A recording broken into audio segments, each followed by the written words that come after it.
सूर्य वंदना वैज्ञानिक भी है, आध्यात्मिक भी।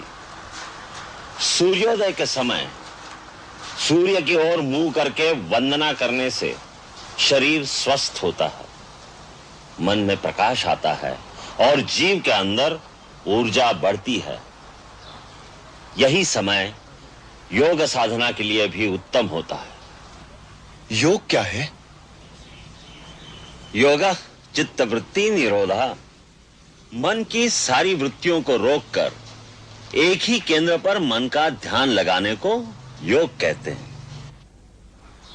योग से मन काबू में आ जाए तो सारी सिद्धियां मिल जाती है, क्योंकि मन ही इस संसार में सबसे शक्तिशाली है। वही मनुष्यों के बंधन और मोक्ष का कारण होता है, वही पाप और पुण्य का करता है। पुण्य क्या है, पाप क्या है गुरुदेव? किसी जीव का दुख दूर करना, उसे सुख पहुंचाना, उससे प्रेम करना, यही पुण्य है, यही धर्म है। और किसी को पीड़ा देना, किसी का मन दुखाना, यही अधर्म है, यही पाप है। प्रेम ही पुण्य है, घृणा ही पाप है। इन्हीं पाप पुण्यों में घिरा हुआ जीव एक योनि से दूसरी योनि में जन्म लेता, मरता और फिर जन्म लेता रहता है। ये जन्म लेना क्या होता है गुरुदेव? मरण? गुरुदेव, ये मरण क्या होता है? प्राणी जब किसी शरीर में आता है तो उसे जन्म कहते हैं, और उस शरीर को छोड़कर किसी और स्थान पर चला जाता है तो उसे मरण कहते हैं।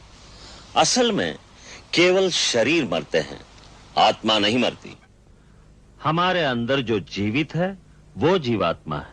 हम सब जीवात्मा ज्योति कणों की तरह समय की अनंत लहरों पर बहते चले जा रहे हैं, बहते चले जा रहे हैं। असल में हर जीवात्मा इस अनंत पथ पर अकेली ही सफर करती है। रास्ते में द्वीपों की तरह कई धरतियां, कई लोग आते हैं, जहां हम जन्म लेते हैं, जहां जन्म लेकर हम दूसरे जीवों के साथ मिलने बिछड़ने, दोस्ती दुश्मनी का खेल खेलते हैं। फिर एक दिन वहां का शरीर भी छोड़कर हम समय की लहरों पर फिर से अकेले ही आगे चल देते हैं। बिछड़ने वालों का मोह थोड़ी दूर तक पीछा करता है, परंतु जीव तो नए नए रूप धारण कर लेता है। नया जन्म होने तक वो कई नए नए लोकों के बीच नए नए रूपों में अकेला ही भटकता रहता है, भटकता रहता है, भटकता रहता है। इसका अंत कहाँ है? अंत केवल मुक्ति में है, और मनुष्य मुक्ति तभी पा सकता है जब पाप और पुण्य दोनों से परे हो जाए, क्योंकि पाप और पुण्य दोनों ही जंजीरें हैं, एक लोहे की, एक सोने की। परंतु जब तक जिएगा कर्म तो करेगा ही। वह कर्म या तो पाप होगा या पुण्य होगा। फिर प्राणी कैसे छूटेगा माया के इस बंधन से?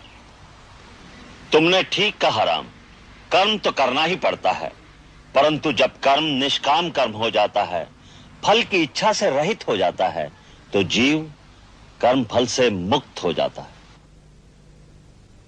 इसके दो ही सरल तरीके हैं, एक भक्ति और दूसरा साक्षी भाव का अभ्यास करना, अर्थात कर्ता का अहंकार छोड़ना, कर्ता होते हुए भी दृष्टा हो जाना।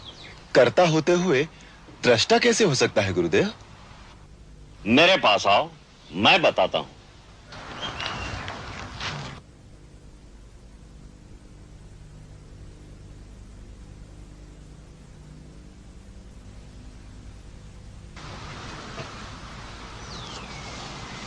राम, अब अपने अंतर्मन को इस शरीर से बाहर निकालकर आओ मेरे साथ।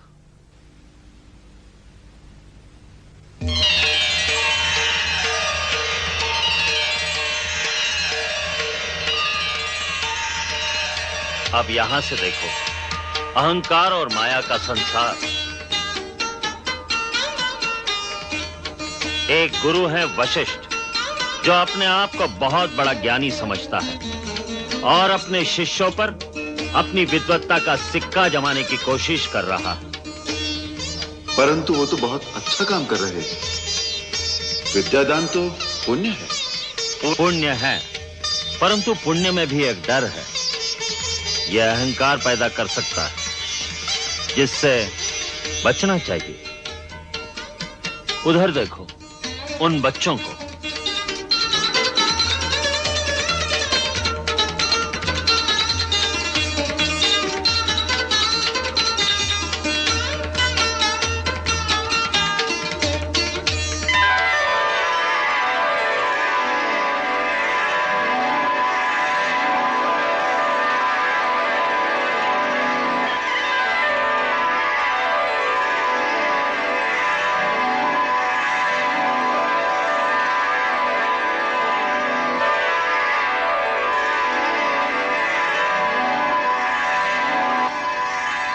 ये अभी साथ पढ़ रहे थे अभी लड़ रहे हैं। इन्हें इनका अहंकार लड़ा रहा है,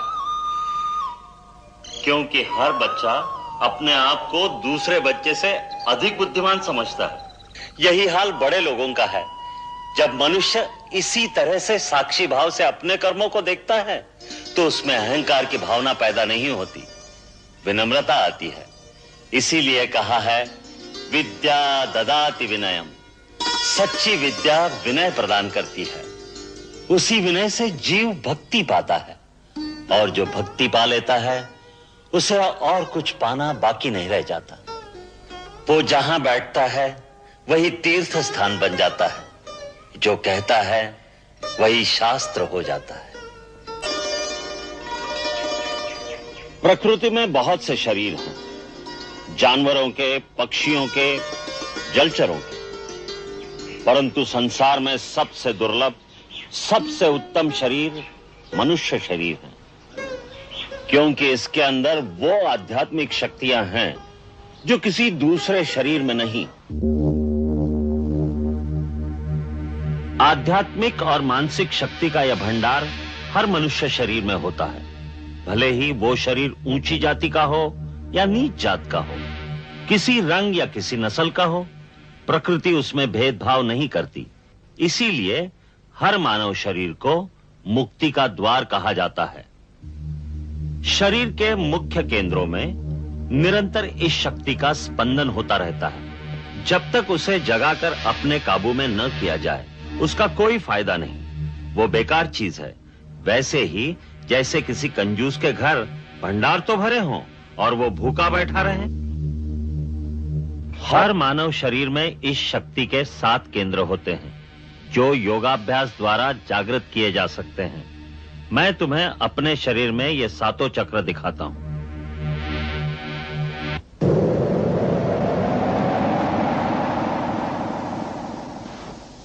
ये देखो, सबसे पहला है मूलाधार चक्र। ये इस शक्ति का निवास स्थान है। यहां जिस रूप में यह शक्ति निवास करती है, उसे कुंडलिनी भी कहते हैं।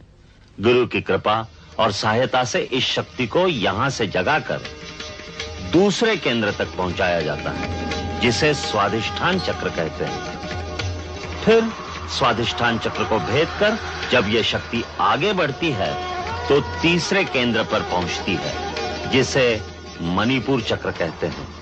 फिर मणिपुर चक्र का भेदन करके इस शक्ति को आगे बढ़ाकर चौथे केंद्र पर पहुंचना होता है।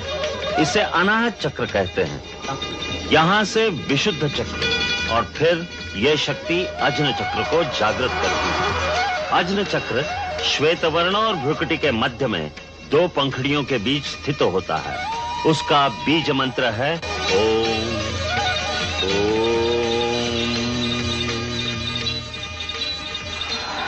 यदि इस परम शक्ति का दुरुपयोग किया जाए या इसमें कोई भूल की जाए, तो यही शक्ति बेकाबू हो जाती है, जिससे साधक भटक जाता है, और भटका हुआ साधक खतरनाक होता है। वो इस शक्ति से दूसरों का भी नाश कर सकता है, और अंत में यही शक्ति उसका भी नाश कर देती है।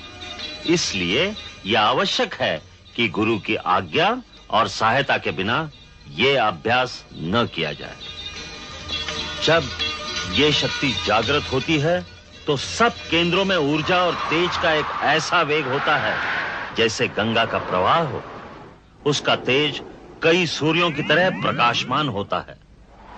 कुंडलिनी जब आगे बढ़ती है तो साधक को चेतना की अलग अलग परतों का अनुभव होता है, यहां तक कि जब वो छठे चक्र का भेदन करके सहस्रार तक पहुंचती है तो योगी पूर्ण समाधि में लीन हो जाता है। जहां रोशनी ही रोशनी है, प्रकाश ही प्रकाश है, वहां पहुंचकर एक अलौकिक आनंद की अनुभूति होती है, जहां मानव की चेतना आदि और अंत की सीमाओं को पार कर जाती है। वो परम चेतना की परिसीमा